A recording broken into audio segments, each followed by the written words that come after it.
ఇప్పుడు ఎవరైనా వారసులు అనేది వాళ్ళకి అదొక ఎంట్రీకి ఒక చిన్న యాక్సెస్.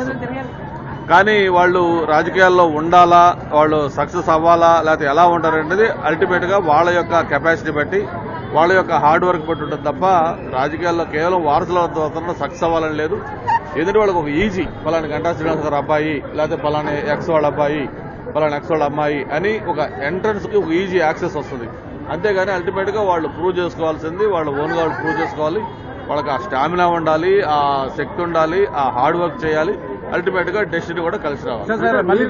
మళ్ళీ మీరు ఎంపీగా పోటీ చేస్తారని వార్త వస్తుంది, ఎంతవరకు అటువంటిది కాదు. నిన్న ఏదైతే మనతో అందరం కలిసి ఒక ప్రెస్ మీట్ పెట్టినప్పుడు ఎవరో మీలాంటి ఒక విలేకరు అడిగారు, ఎందుకు మీరు ఎమ్మెల్యేగా ఏమైనా వస్తారా అని చెప్పి భరత్ని అడిగితే అది చెప్పానప్పుడు. ఆయన ఎమ్మెల్యేగా రావడం నాకు కుదరదు, నేను అవసరమైతే రాజకీయాలు మానేస్తాను తప్ప ఎంపీకి చేయనని చెప్పాడు.